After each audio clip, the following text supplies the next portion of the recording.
and all my doubts and demons on their way. Every endeavor I have made ever is coming into play, is here and now today.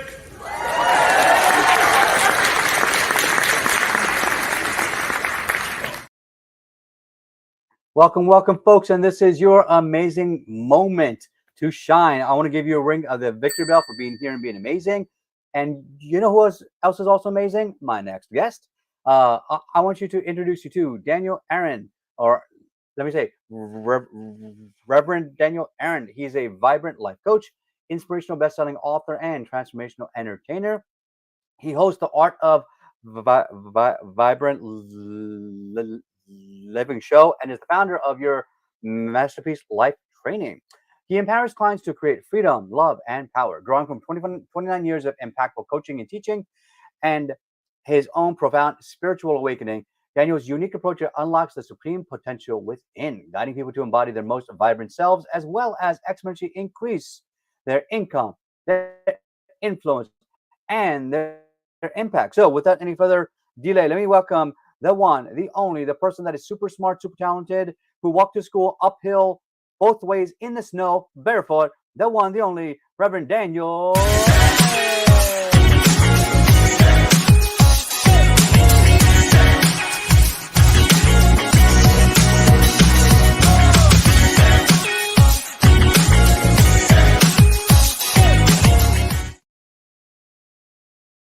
Hey, thank you, Raja. Hello, Daniel. How are you doing today?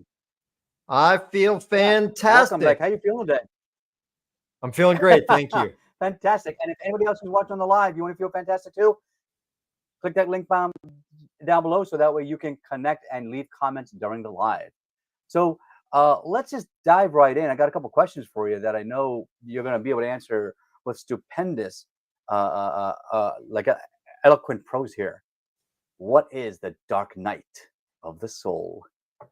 What is a dark night of the soul? Well, it's a term that comes from a lot of different spiritual traditions, actually. And what it describes is a hard time, a hard time in life where we are tested, where we feel crushed, where we feel like the night is so hard and long and dark, there might not come the sun again. You could call it the crucible. You could call it the test. And it's something that a lot of people experience in their life. And when we do come through it, what we always experience is a sunrise and new possibilities that are brighter than anything we could have imagined before.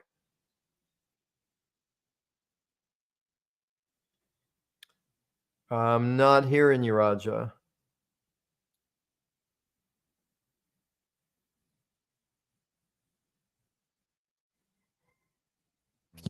There you go. How's that? Now I hear you. Okay. There you go. Always have a backup. So, so from that darkness, which is fascinating because we all go through periods of darkness in our lives. How do you take that darkness and how does one create from that darkness? Well, my sense is, from my experience and having worked with hundreds, thousands of clients and students now, is the first thing is we actually have to embrace, accept, and even appreciate the fact that we've got the darkness, right? Because as we know, and from even the Hindu tradition, right, there's the creation represented by Brahma, but we don't get that until we have the destruction of Shiva, right? So it's in the darkness that potential exists, right? And when we do have everything the way we want it or the way we've known, there isn't room, right? There isn't the possibility of creating new stuff. So if we can teach ourselves to appreciate darkness and even the pain that accompanies that can be an inspiration and opportunity to say, okay, now that that's destroyed, what do I want to create instead? So that's the first part, is being able to embrace the Mhm. darkness. Yeah. So now what's interesting is like a lot of people don't appreciate like the new age or the spiritual side of things. So like why is it that so many new age and spiritual people they get stuck in their life or in their journey? Yeah, that's a great question. My thinking on that is it's well represented by the title of a book from Debbie Ford, which is The Dark Side of the Light Chasers, right? And one of the Ooh. challenges that happens for so many spiritual or new age people is, and I've been there with this before, so no judgment from me. It's like we have an Yeah. awakening or we discover something of a higher possibility of spirituality, and then we think it's all Yeah. going to be easy from here, right? Now that I'm meditating, now that I've got this Only wish. possibility, now, yeah, yeah. Yeah. I mean, it's interesting. People, it, um. So I mean, but you talk about this spiritual bypass, and actually, like, what is it? What does it cost people to create that spiritual bypass in their life? Oh, I mean, only their happiness, their power, their joy, Yeah. their soul. Hmm. um, I mean, it costs everything because we're living a fake life if we're spiritually bypassing, right? And again, we all do it. It's only a question of to what degree and how often and how quickly might we correct and actually say, oh, you know what? There's something here for me to feel and experience and Right. dive Hmm. into. Right. So now, what's interesting is so I've been a cancer scientist over 26 years for big pharma. So for me, um, you know, a lot of the job entails measuring a starting point, having some sort of yardstick so that we can actually measure: are we getting the results that we want? When we talk about a spiritual awakening of some kind, it's hard to measure what it is that you're trying to change or how to change, and actually when do you know you've actually have improved upon your spiritual location. So, do you have an example of a client that you've worked with, a success story that has experienced that, and how you help them to sort of gauge that spiritual success?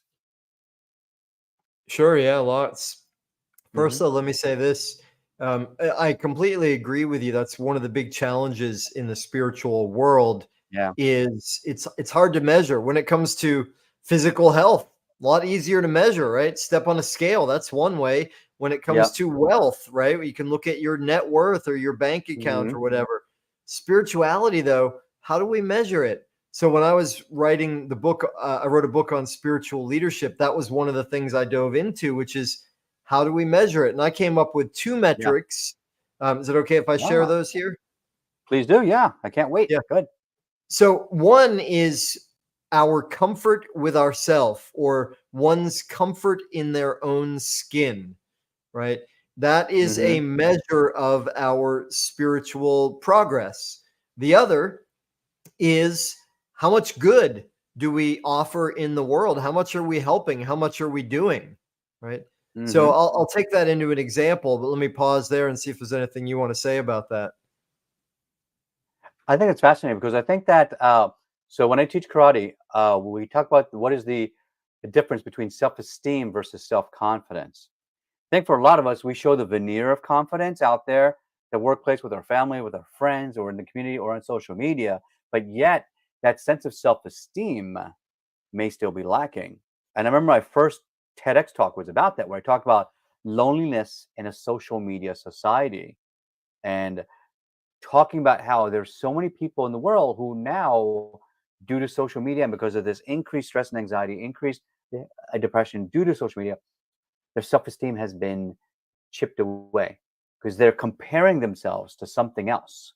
So have you seen that also in the spiritual sense, that people are trying to compare, and their internal spirituality or their sense of self-esteem and self is actually at and in a did it's in danger because they're comparing to the wrong thing. Yeah, 100%. It's so easy, as you said, especially in our social media world, to compare to other, or in some ways even worse, which is a danger for all of us, is to compare to our ideals or our potential, to measure ourselves against Yeah. what we could be, right? Hmm. And if we can instead compare ourselves to where we were a year ago, 10 years ago, and measure our success based on how we've grown and changed and what we've improved, a whole lot more Hmm. empowering. Certainly. And so now let's first of all, like I want to ask everybody that's watching on the live, if you're live, when you're live, you thrive. And if you watch us on the replay, you get to play again. You get to ring the Victor bell. Please give us some likes and some thumbs up and some hearts, because we just like those things, because we want to know, are we giving you the impact that you desire? Uh, Give us some comments down below, and like, what are you taking away from this? Um, I want to ask you, as we shift gears a little bit into what I call the softer side of series. What? How did you where is the beginning of your journey? Like, what's your origin story about like how you started to get this spiritual awakening, and why it was so important for you to share it with others? Yeah, thank you. Well, when I was a kid, two important things happened for me in my origin story, as you put it.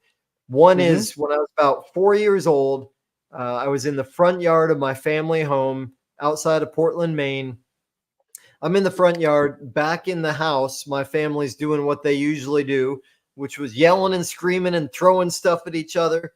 Mm-hmm. And I'm out in the front yard. It's a little more peaceful there. And I happened to notice a couple of my neighbors, and I have this thought, like, they're just going through the motions. Like they're just doing what they always do. And then this thought came, like, there must be more to life than this.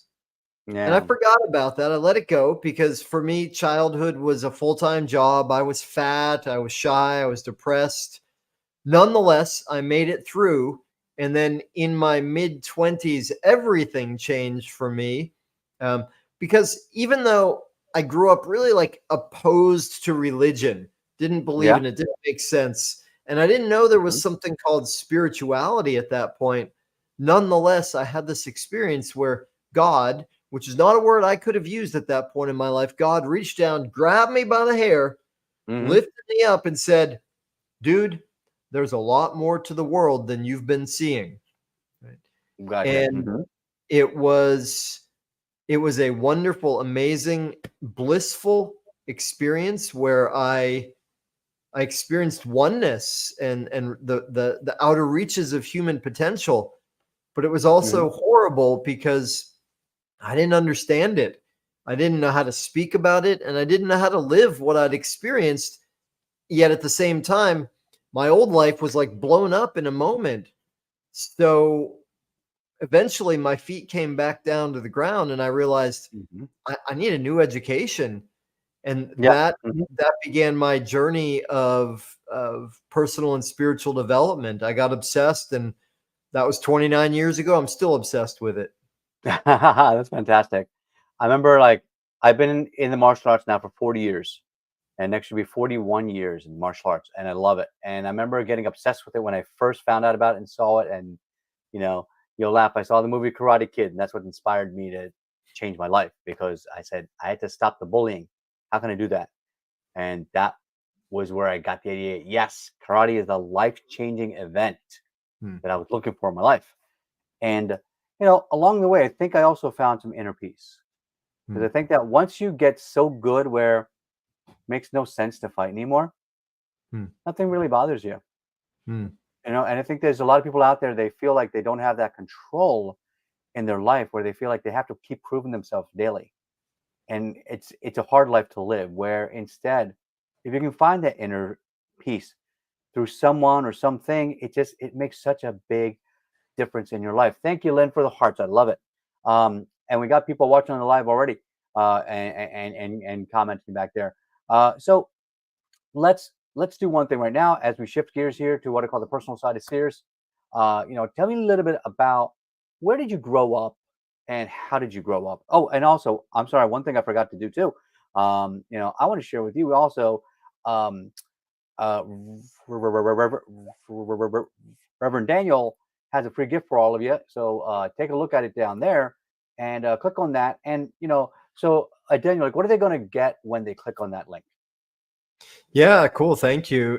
This is a powerful, dense little booklet, just a Yeah. PDF of my top 10 tips for Hmm. vibrant living. And I'll tell you this, there's not one thing on there probably that you've never heard. However, and what I'm inviting people into is a way of understanding and, more importantly, applying these tips into life. So in addition to the 10 tips, there is a short video training that I deliver to their inbox, which will empower them. And if they apply these things, it'll absolutely 100% change their life, their income, their relationships, all of it. Beautiful. I love it. So definitely click on that link down below. If you're in the podcast, it'll be in the show notes. If it's on YouTube, it'll be in the banner somewhere here, there. You guys are smart. You'll find it. All right. So tell us a little about, where did you grow up and how'd you grow up? Well, I must confess, Raja, I have not Okay. grown up yet. However, in in those years when I love supposedly that. I was to be growing up, I was up and down the East Coast Yeah. of the U.S. Um, Okay. and my parents split up when I was a little boy, so I went with my mother all the up and down the East Coast because she was always looking for a better job and to make a little more money for us. Mm-hmm. Okay. And growing up, was there a film or a book that helped kind of shape the way you think? Well, many, including Yeah. the Karate Kid, my brother Yeah. Daniel there, and Mr. Miyagi. Um, Yeah. the one that comes to mind most for me, though, is it was actually in my freshman year of college. I Mm. screwed around so badly in high school that Yeah. I ended up going to Dimwit University in Podunk, Virginia. Um, Nonetheless, in that first year, I had Yeah. one amazing professor in the philosophy department. Um, Uh-huh. and unbeknownst to me, he was the son of a luminary. Um, so at the end of my Okay. year working with him, we're Mm-hmm. saying goodbye, and it was a bit tearful for me because I felt Yeah. badly leaving him. I was going to a real university.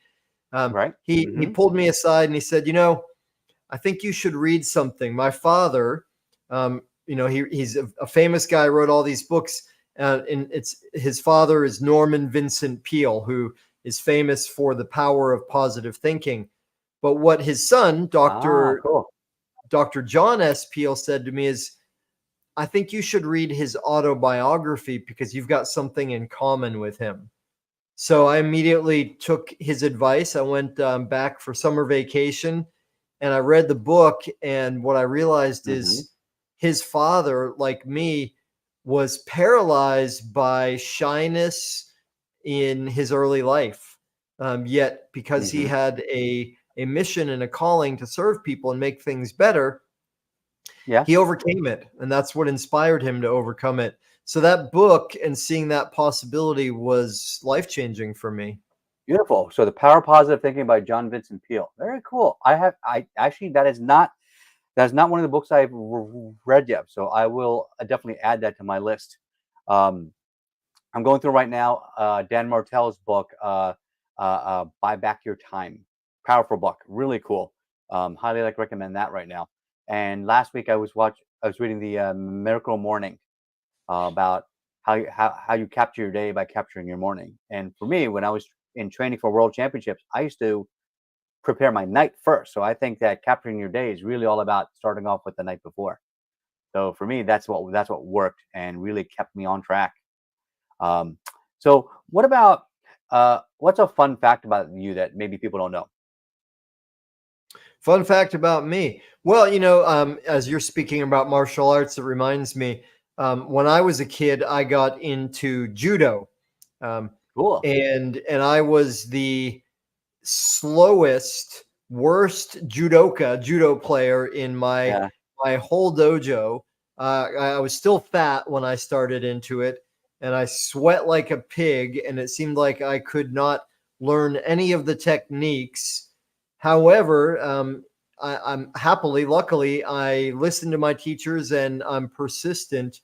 And eventually I got to the point that I did pretty well with it. Yeah. Later, I moved into yoga and kind of Hmm.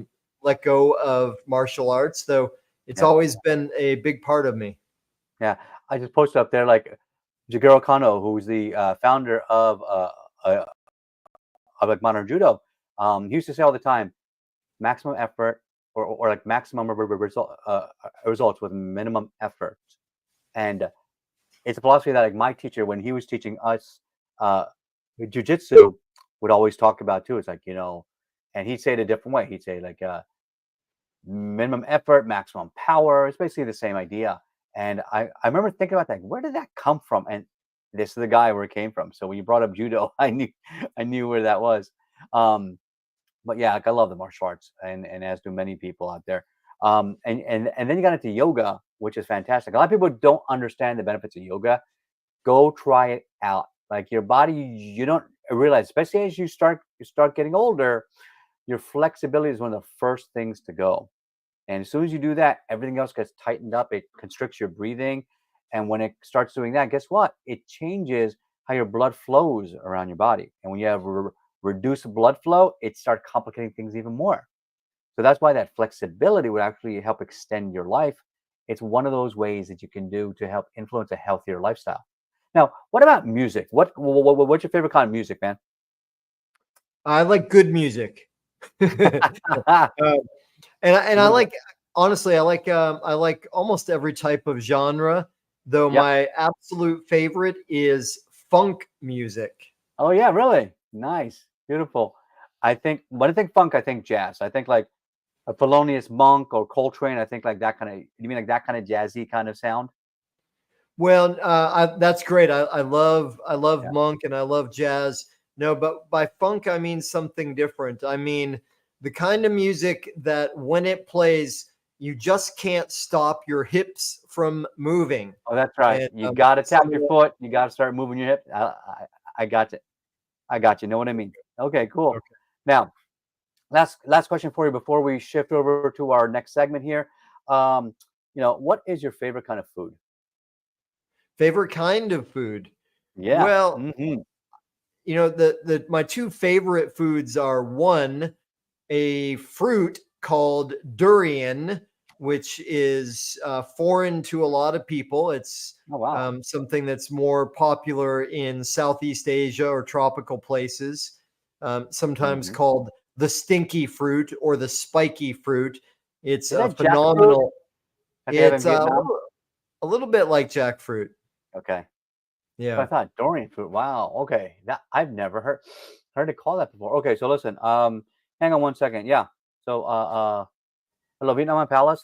Yeah. Like I'm gonna have a palette of the Dorian fruit in the green room. Thanks. So totally real call. And so we're gonna get you stocked up. Right in the green room for us. So before we shift over, I want to ask you one last question here. What do you want people to recall about you? To recall about me, Yep. Yep. well, I think the biggest message I have for everybody is that their dreams, their possibilities, what I call vibrant living, Yeah. is not only possible, not only their birthright, it is in some ways a sacred responsibility. It's 100% possible and you deserve it. Absolutely. I love it. You're going to ring the victory bell. That is fantastic. And there is down below, your dreams are worth living. It is possible, my friends. Right? So, we're going to send you off in the green room and we'll bring you back after our next segment. So, uh, and make sure everybody that you grab his link down below. I'll share that again with you. If you haven't gotten it yet, take a look down below. There it is. If you're not seeing it, take a look. There it is. There's his link down below. Uh, DanielAaron.com/tips. Make sure you grab that link down below. Now, also, as part of our sponsor segment here, we have a couple sponsors that are helping to support the channel here. Number one is Potapalooza. We have November 13th, right around the corner in 2 weeks. We have Potapalooza coming up.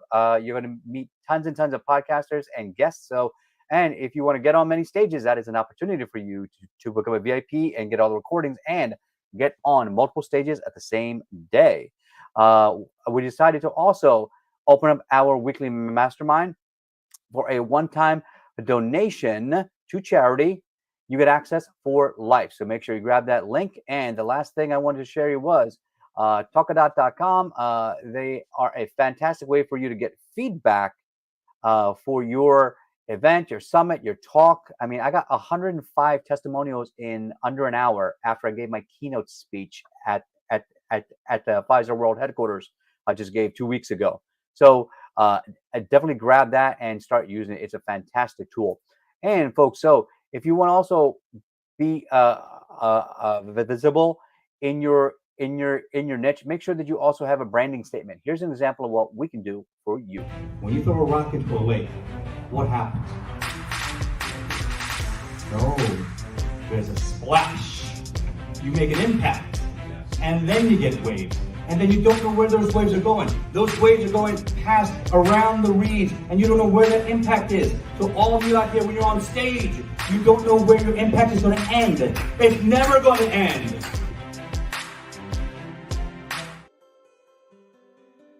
All right. For today's 60-second mind shift, Daniel Aaron came up with a great comment talking about it is your right. It is your what do you say? Let me see that comment again. That your dreams and your vibrant living is a possibility. It's almost a requirement for you to fulfill, because if you don't, it's sort of like when you're on a plane and all the oxygen masks come down. If you give everybody else their oxygen and you don't fulfill your own, guess what happens? You lose. So you got to fulfill yourself first. And by having a vibrant living life, have you noticed confident people are always beautiful? What is it about that? Because they feel full. There's something in their life that they feel confident about, they want to share, and it's not like they're trying at all. And I realize this very late in life is that it's not about achievement. And I've been a type A person my whole life. So I've always, chased achievements. But I forgot that also to be fulfilled, you also got to chase connection. And I learned that very late in life is that you got to connect with people first. Because all those achievements and all those trophies you got in the corner, they almost don't mean anything if you can't connect and share with the people that you love. And if you don't have people that you love, guess what? Find people that you like. And if you're in the wrong place, go find a different place where you can find other people that like you and like you back for the person that you are. And when you do so, that's when your vibrant dreams are going to start coming true. Because when you feel fulfilled first, only then, my friend, can you start to fulfill other people's lives. So let's bring Mr. Aaron back and find out whether he saved me any fruit. So first of all, how was all the food, sir? Oh, so good. Thank you, Raja. Great. So I have two questions for you. So, what did you glean from that 60-second mind shift, and what would you add to it? What did I glean from it? I think you said it well, and it really is so much about our perspective in life. And there's a great saying that Jim Rohn had, which is we become the 5 people we hang out with most, right? And the way I put it often is how we create everything in our life is through conversation. The conversations we have in our own head are simply echoes of the conversations we hear around us. So if we want to change our life, we need to change the conversations that we are exposed to. Oh, that's beautiful. Thank you so much, Reverend Daniel Aaron, for such a great interview. I have one last question for you before we head off. If someone gave you a blank check, what would be your grand vision to change the world? Well, that's a great question. I'll say this, I'm not sure how the money would be spent exactly, but what I would love, I guess I would hire and create an organization to unify all the religions, to unify all the spiritual textbooks, to take out everything that separates and says we have the way, and replace that with a sense of unity and community, right? So that we all live together as brothers and sisters so that we are unified. Oh, that's beautiful. I love it. So your last line is just unity. I love it. That's beautiful. Thank you so much, uh, for Reverend Daniel Aaron, for coming here, and as always, for all of us that are watching on the show, make sure that you comment and you like and you share. And and from everyone, this is Coach Raja. Believe it and become it. And we'll see you on the next show. Have a fantastic night. All right. Bye bye.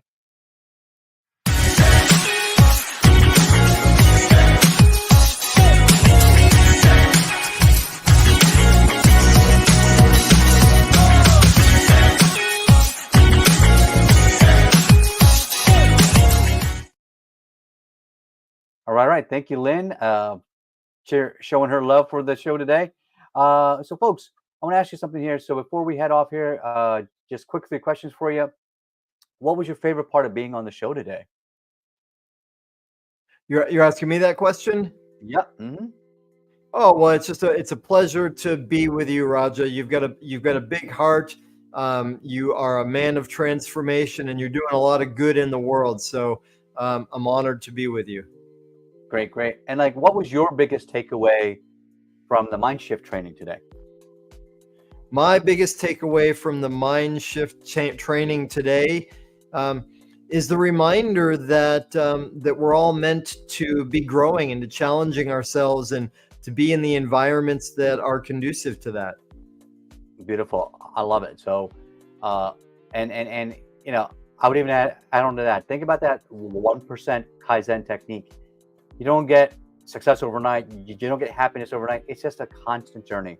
And you're adding always 1% to your cup, and your cup, it doesn't ever get full.